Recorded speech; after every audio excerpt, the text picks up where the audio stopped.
என்ன ப்ரெஸ்ஸு தலையே காணும், கம்மியாக இருக்கு. தாடி you are there, full fresh வந்த மாதிரி. Good evening everyone. இந்த கான் சிட்டி எனக்கு இந்த மாதிரி படங்கள் நான் பண்ணதே இல்லை. ஏன்னா அவ்வளோ அருமையான அந்த துரைராஜ், ஹாரிஸ் ஜெயராஜ் தெரியும் இவங்களுக்கு, ஹாரிஸ் துரைராஜ் என்னை அப்ரோச் பண்ண விதமே வேறு.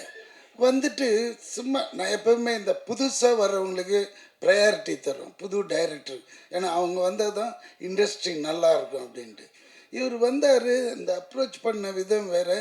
இதுங்க அவங்க கேரக்டர். அப்புறம் யாரெல்லாம் இருக்காங்க, ஏன்னா முதல்ல நான் கேட்குறது ப்ரொடியூசர் யார். ஏன்னா இன்றைக்கெலாம் படம் யார் வேணால் ஸ்டார்ட் பண்ணிடலாம், ஆனால் அதை கொண்டு வந்து தேட்டர் வரைக்கும் சேர்க்கறதுக்கு தம் இருக்கணும்.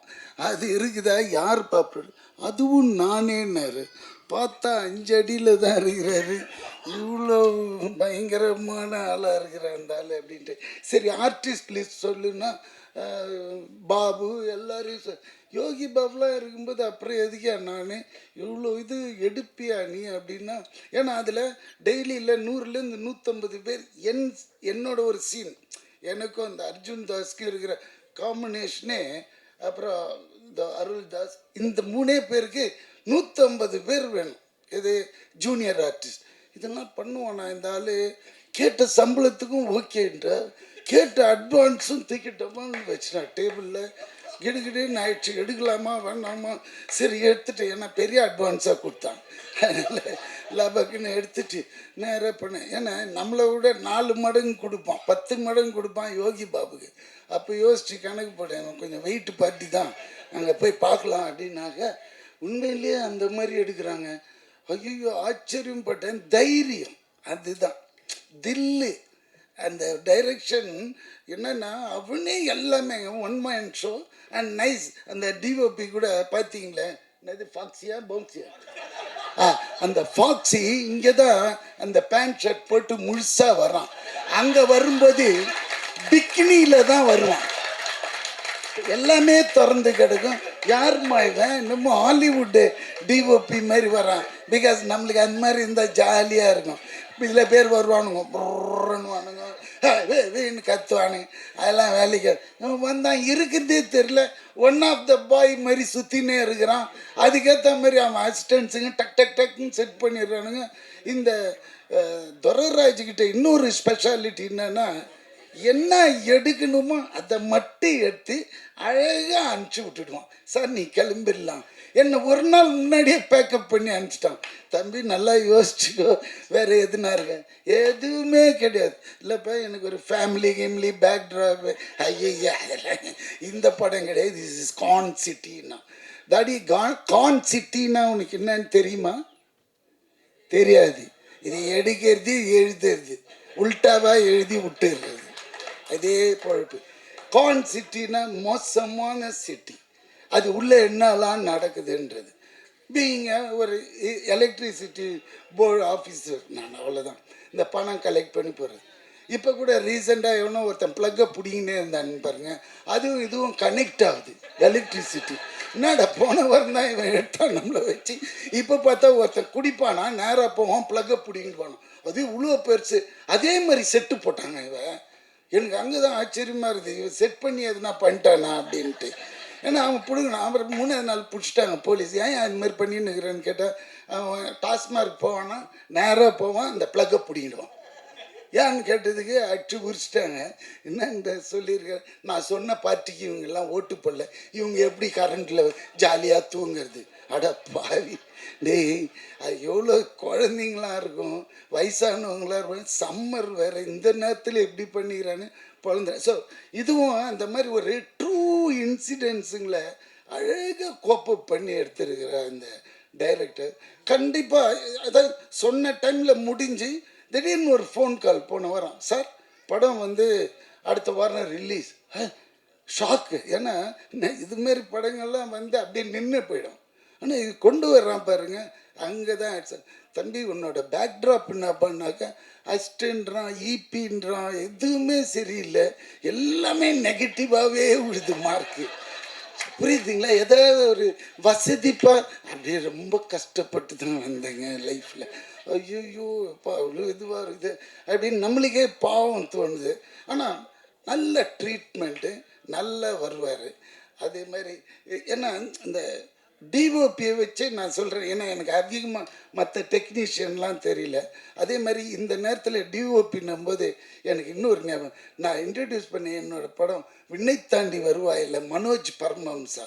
அவர் இன்னைக்கு தமிழ்நாடு அரசாங்கம் தொலைக்காட்சி நிறுவனத்தோட தலைவராக போட்டதுக்கு நான் சிஎம்க்கு ரொம்ப ஹாப்பியாக ஃபீல் பண்ணுறேன். அவருக்கு ரொம்ப இது, ஏன்னா இந்த மாதிரி கேரக்டரை கண்டுபிடிச்சா அந்த போஸ்டிங் போடுறாரு பாருங்க, அதுதான். ஏன்னா ஃப்யூச்சரில் இல்லை நிறைய டிஓபிஸ் வருவாங்க. ஏன்னா அவன் very strong and very straight forward fellow அந்த மனோஜ் பரமஹம்சா. ஐ யூஸ் டு கால் இம் மாஞ்சா மாஞ்சான்ட்டு. ஏன்னா மாஞ்சானா எப்படி இருக்கும், காத்தாடியில் மாஞ்சா கயிறு பார்த்துருக்கீங்களா, போட்டிங்கன்னா பறக்குன்னு கை ஏமாந்திங்கன்னா கை நறுக்குன்னு போயிடும். அந்த மாதிரி ரொம்ப ஸ்ட்ரிக்ட்டு, ரொம்ப இது எல்லாருக்கும் சொல்லி தருவோம். இன்றைக்கி இருக்கிற டெக்னாலஜி இது கரெக்டான இடத்துல அவரை போட்டிருந்தாங்க. அது இன்றைக்கி பார்த்த நியூஸில் ரொம்ப ஹாப்பியாக இருந்து அதையும் இங்கே சொல்லணும்னு நினச்சேன், அதையும் சொல்லிட்டேன். அதேமாதிரி இந்த சாங்ஸ் ரொம்ப நல்லா இருந்தது. அண்ட் ஃபஸ்ட் டைம் எடிட்டர் மாதிரியே தெரியல நிஜமா. ஆண்டனி அளவுக்கு கிளாஸ் இருக்குது எடிட்டர், ஆண்டனி அளவுக்கு நிஜமாகவே. ஏன்னா இப்போல்லாம் படம் பார்க்கறதுக்கு நீங்கள் என்ன தான் பண்ணாலும் இவங்க ப்ரெஸ் கொண்டு போய் சேர்த்துருவாங்க என்ன பண்ணோம் இது எப்படிலான்ட்டு. பட் இருந்தால் கூட கண்டென்ட்டு இருந்தால் கூட அதில் இருக்கிற ரா மெட்டீரியல் யாருன்னு பார்ப்பாங்க. அந்த காலத்துலலாம் நம்ம பார்ப்போம், ஃபாக்ஸ், வார்னர் பிரதர்ஸ்னால் கண்ணை மூடிட்டு டிக்கெட் எடுத்துகிட்டு உள்ளே போய் படம் பார்ப்போம், இங்கிலீஷ் படங்கள், ஹாலிவுட் ஃபிலிம்ஸ். ஏன்னா அவங்க சும்மா கை வைக்கணும். இப்போல்லாம் இங்கே எப்படி பார்ப்பாங்கன்னா இதில் யார் ஆர்டிஸ்ட்லாம் இருக்காங்க அப்படி பார்த்தீங்கன்னா இந்த வடிவுக்கரசி அம்மா, பாபு, அப்புறமா இந்த இவர் அர்ஜுன் தாஸ், அப்புறம் இவரெல்லாம் செம குணச்சித்திர நடிகராக போக வேண்டியது. அப்படி மூஞ்ச காய்ச்சி கசக்குனாலே இந்த அருள் எதிர இருக்கிறவன் குடல்லாம் பிறண்டுடும். அந்த மாதிரி நடிகராக இருந்தாலும் நிஜமாவே கேமராமேன்லாம் கீழே விட்டுட்டு ஓடிடுறான் அந்த ஃபாக்ஸி. இவர் கத்துக்கு மாதிரிலாம் பேச பசங்க அப்படின்னு இல்லை, நான் அது கரெக்டாக வர மாட்டேன், அவன் திருப்பி வரணும் இப்படி. அது மாதிரி இங்கே போய் நில்லுன்னா ஒரு 4 கொஸ்டின் கேட்பார் அவர், எதுக்கு என்ன அங்கே நிற்க சொல்கிறேன் அப்படின்னு. அந்த மாதிரி பயமுறுத்தவர் இது. அது மாதிரி ஐயோ அண்ணாச்சி என் கூட காம்பினேஷன் இல்லை இதில் பண்ணியிருக்கீங்களே, வெரி குட். அண்ணாச்சி கலக்கு வேறு நிஜமாக. அவர் கூட வேறு ஒரு படம் பண்ணியிருக்கேன், இன்னும் அது வரல, இல்லை வராது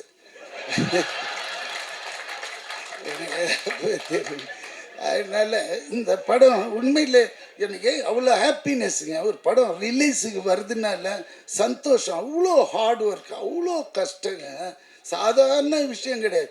அந்த மனுஷன் பாவம் எவ்வளோ நாள் தூங்கியிருப்பான்னு தெரியாது ஆரம்பிச்சுட்டு. ஏன்னா இந்த படம் வருமா வர அப்படி தான் இன்றைக்கி இருக்குது நிலைமை. அது தேட்டரில் கொண்டாந்து இது கண்டிப்பாக ஹிட் ஆகி உங்களுக்கு பெரிய லெவலில் ஓடிடியில் உங்கள் பின்னாடி துரத்தின்னு வருவாங்க. ஏன்னா இங்கே ஓடுனா தான் அவங்க வருவாங்க. அது மாதிரி ஸோ இந்த படம் பெரிய லெவலில் ஹிட் பண்ண உங்களோட ஒரு தடி கொஞ்சம் வசதியாக ஏற்றி விடுன்னா.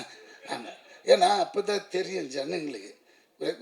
நம்ம ஒரு சொம்பு குடம் வச்சுருந்தாலும் தட்டி காய்க்கணும், உள்ளே தண்ணி இருக்குது ஃபுல்லான்ட்டு. வெறும் குடம் நினச்சி போயிடுவாங்க. அதனால் கொஞ்சம் தட்டி காட்டி தலையை ஆட்டுதாப்ப காஃபி கீஃபி டிஃபனை கொடுங்கப்பா.